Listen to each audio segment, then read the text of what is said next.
Hi guys, welcome to Wheels and Meals. ನಾನೀಗ ಒಂದು quick and easy ಆಗಿರೋ ಕಡಲೆ ಉಸ್ಲಿ ಹೇಗೆ ಮಾಡೋದು ಅಂತ ತೋರಿಸ್ಕೊಡ್ತಾ ಇದ್ದೀನಿ. ನಮ್ಮ ಮನೇಲಿ ನಮ್ಮಮ್ಮ ನಮ್ಗೆ ಯೂಶ್ವಲಿ ಕಾಫಿ ಟೈಮ್ಗೆ ಅಥವಾ ಲಂಚಿಗೆ ಬರೀ ಸಾಂಬಾರು ಇತ್ತು, ಪಲ್ಯ ಏನೂ ಇಲ್ಲ ಅಂದಾಗ ಮಾಡಿಕೊಡೋಂಥದ್ದು ರೆಸಿಪಿ ಇದು. ಇದು ಹೈಲಿ ಪ್ರೋಟೀನ್, ಫೈಬರ್ ಕೂಡ ಇರುತ್ತೆ, ಸೊ ನಮ್ಮ ಹೆಲ್ತ್ ಕೂಡ ತುಂಬ ಒಳ್ಳೆಯದು. ಕಡಲೆನ ನಾನು ಓವರ್ನೈಟ್ ಸೋಕ್ ಮಾಡಿ ಇಟ್ಕೊಂಡಿದ್ದೀನಿ. ನಾನೊಂದು 100 ಗ್ರಾಮ್ಸ್ ರಾ ಕಡಲೆ ತೊಗೊಂಡಿದ್ದೀನಿ. ಅದನ್ನು ನೆನೆಸಿಟ್ಕೊಂಡು ಈಗ ಆಲ್ಮೋಸ್ಟ್ ಅದೊಂದು ನೀರೆಲ್ಲ ತೊಗೊಂಡಿರುತ್ತಲ್ಲ, ಒಂದು 200 ಗ್ರಾಮ್ಸ್ ಆಗಿರುತ್ತೆ. ಹಸಿಮೆಣಸಿನ್ಕಾಯಿ ಒಂದು 4 ತೊಗೊಂಡಿದ್ದೀನಿ. ಖಾರ ಹೆಚ್ಚಿಗೆ ಇದ್ದರೆ ಕಡಿಮೆ ತೊಗೋಬೋದು. ಬೆಳ್ಳುಳ್ಳಿ, ಶುಂಠಿ, ಈರುಳ್ಳಿ ಒಂದು ಫುಲ್ ಹೆಚ್ಚಿಟ್ಕೊಂಡಿದ್ದೀನಿ. ಇದು ಒಗ್ಗರಣೆಗೆ. ಕೊತ್ತಂಬರಿ ಸೊಪ್ಪು. ಸೊ ಫಸ್ಟಿಗೆ ನಾವು ಕಡಲೆನ ಬೇಯಿಸೋಕೆ ಇಟ್ಬಿಡೋಣ. ನಾನು ಕುಕ್ಕರ್ ಯೂಸ್ ಮಾಡಲ್ಲ, ಸ್ಟೀಮ್ಡಾಗಿ ಬೇಯಿಸ್ಕೊತೀನಿ. ಸೊ ನಾನು ಆಲ್ರೆಡಿ ಇದಕ್ಕೆ ನೀರು ಹಾಕಿ ಇಟ್ಕೊಂಡಿದ್ದೀನಿ. ಓಕೆ, ಸೊ ಈಗ ನಾನು ಮೇಲಿನ ಪಾತ್ರೆಗೆ ಕಡಲೆನ ಹಾಕೋತೀನಿ. ಸೊ ದ್ಯಾಟ್ ಅದು ಬೇಯೋದ್ರೊಳಗಡೆ ನಾವು ಕೆಲವೊಂದು ಐಟಮ್ಸ್ ರುಬ್ಕೋಬೇಕಾಗತ್ತೆ, ರುಬ್ಕೊಬಿಡೋಣ.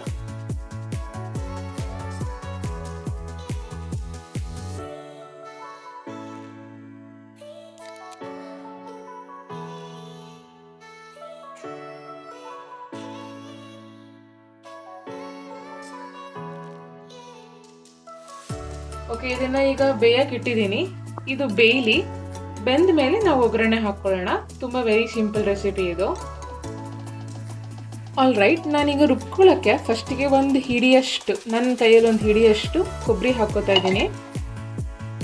ಒಂದು 4ರಿಂದ 5 ಎಸಳು ಬೆಳ್ಳುಳ್ಳಿ, ಹಸಿಮೆಣಸಿನ್ಕಾಯಿ ನಾನು ಏನು ಹೆಚ್ಚಿಟ್ಕೊಂಡಿದ್ನೋ ಅಷ್ಟನ್ನೂ ಹಾಕ್ಕೋತಿದ್ದೀನಿ. 1 ಇಂಚಷ್ಟು ಶುಂಠಿ. ನಾನು ಇಷ್ಟನ್ನು ತಗೊಂಡಿರೋದು ಜಸ್ಟ್ ಒಂದು 100 ಗ್ರಾಮ್ ಕಡಲೆ, ರಾ ಕಡಲೆಗೆ ಸಾಕಾಗುತ್ತೆ, ಇಷ್ಟು ಮಾತ್ರ. ಫಸ್ಟಿಗೆ ಇದನ್ನು ಕ್ಲೀನಾಗಿ ರುಬ್ಕೊಂಡ್ಬಿಡೋಣ. ನಾನು ಫಸ್ಟ್ ತರಿಯಾಗಿ ರುಬ್ಕೊಂಡು ಮತ್ತೆ ಒಂದು ಸ್ವಲ್ಪ ನೀರು ಹಾಕ್ಕೊಂಡು ರುಬ್ಕೋತೀನಿ.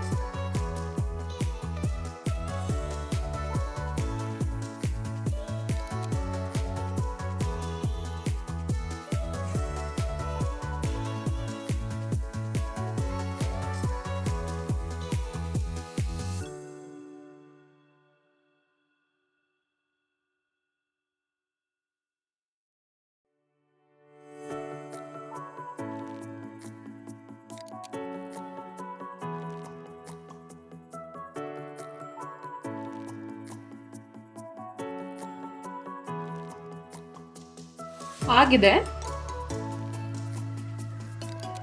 ಇಷ್ಟು ಈ ಕನ್ಸಿಸ್ಟೆನ್ಸಿ ಸಾಕು ನನಗೆ. ಕಾಳಿನ ಜೊತೆ ಚೆನ್ನಾಗಿರುತ್ತೆ. ಈಗ ಕಾಳು ಕಂಪ್ಲೀಟಾಗಿ ಬೇಯಲಿ. ಬೆಂದಾದ್ಮೇಲೆ ನಾವು ಒಗ್ಗರಣೆ ಹಾಕೋಣ. Let's wait for some time. Okay, ಈಗ ಕಡಲೆ ಬೆಂದಿದೆ ನೋಡ್ಬೋದು. ಈಗ ನಾವು ಒಗ್ಗರಣೆ ರೆಡಿ ಮಾಡ್ಕೊಳ್ಳೋಣ.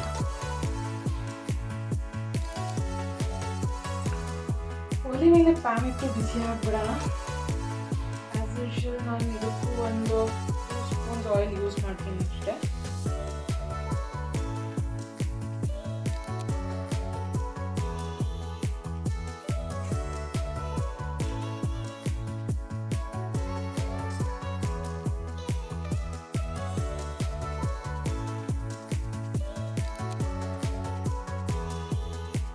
ಸಾಸಿವೆ ಹಾಕೋತಾ ಇದ್ದೀನಿ.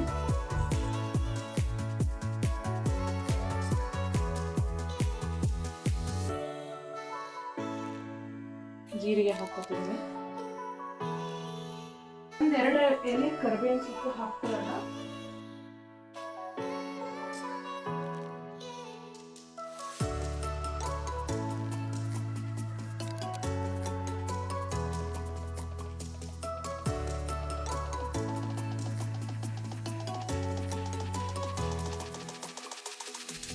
ಓಕೆ, ಇದಕ್ಕೆ ನಾನು ಒಂದು ಹೆಚ್ಚಿಟ್ಕೊಂಡಿರೋ ಈರುಳ್ಳಿನ ಹಾಕ್ತಾ ಇದ್ದೀನಿ.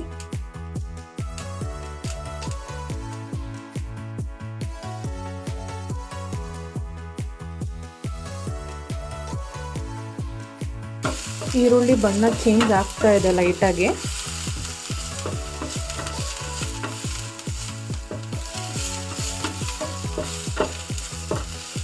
ಓಕೆ, ಈ ಹಂತಕ್ಕೆ ನಾನು ಆಗಲೇ ರುಬ್ಬಿಟ್ಕೊಂಡಿರೋವಂಥ ಹಸಿಮೆಣಸು, ಕೊಬ್ಬರಿ,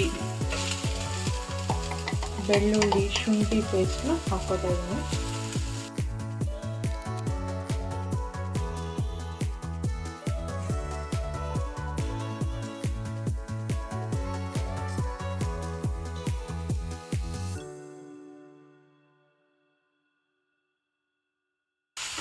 ಕೈ ಆಡಿಸ್ತಾ ಇರಬೇಕು, ಇಲ್ಲ ಅಂದರೆ ಅದು ತಳ ಅಂಟ್ಬಿಟ್ರೆ ಕಷ್ಟ. ತಳ ಅಂಟದೇ ಇರೋ ಹಾಗೆ ಕೈ ಆಡಿಸ್ತಾ ಇರಿ. ಈ ಮಿಶ್ರಣಕ್ಕೆ ನಾವು ಸ್ವಲ್ಪ ಉಪ್ಪು ಹಾಕ್ಕೊಂಡ್ಬಿಡೋಣ. ಬಿಕಾಸ್ ನಾನು ಕಾಳು ಬೇಯಿಸ್ಕೊಳ್ಳುವಾಗ ಉಪ್ಪು ಹಾಕಿಲ್ಲ, ನಾನು ಸ್ಟೀಮಲ್ಲಿ ಬೇಯಿಸ್ಕೊಂಡಿದ್ರಿಂದ ನಾನು ಅದಕ್ಕೆ ಉಪ್ಪು ಹಾಕಿಲ್ಲ. ಸೊ ನಾವು ಈ ಒಗ್ಗರಣೆಗೆ ಉಪ್ಪು ಹಾಕ್ಕೊಳ್ಳೋಣ. ಉಪ್ಪು ನಿಮ್ಗೆ ಎಷ್ಟು ಬೇಕೋ ಅಷ್ಟು ಹಾಕ್ಕೊಳ್ಳಿ.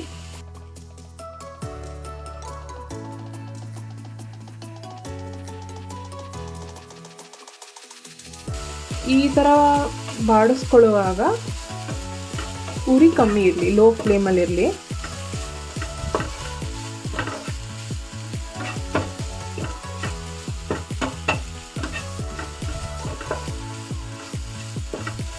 ನಿಮ್ಗೆ ಆ ಘಮ ಬರ್ತಾ ಇರುತ್ತೆ, ಕೊಬ್ಬರಿ ಎಲ್ಲ ಹಾಕಿರೋದ್ರಿಂದ ಆ ಘಮ ಬರ್ತಾ ಇರುತ್ತೆ,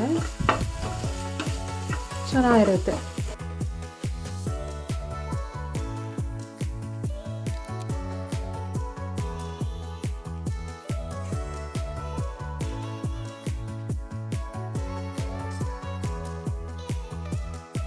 ಇದು ಆಗಿದೆ.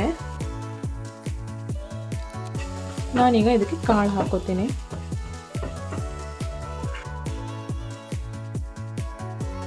ನೋಡಿ ಎಷ್ಟು ಚೆನ್ನಾಗಿದೆ, ನೋಡೋಕ್ಕೂ ಕಲರ್ಫುಲ್ಲಾಗಿ ಕಾಣಿಸ್ತಾ ಇದೆ. ನಾವು ಫೈನಲ್ ಟಚ್ ಏನು, ಕೊತ್ತಂಬರಿ ಸೊಪ್ಪು ಹಾಕೋಬಿಡೋಣ. ಇದಾಗಿದೆ. Let's transfer it to a bowl or a plate. Okay. ಕಡಲೆಕಾಳಿನ ಹುಸ್ಲಿ ರೆಡಿ ಆಗಿದೆ. ನೀವು ಮನೇಲಿ ಟ್ರೈ ಮಾಡಿ, ಹೇಗಿದೆ ಅಂತ ನಮ್ಮ ಕಮೆಂಟ್ ಬಾಕ್ಸಲ್ಲಿ ತಿಳಿಸಿ. Thank you so much for watching.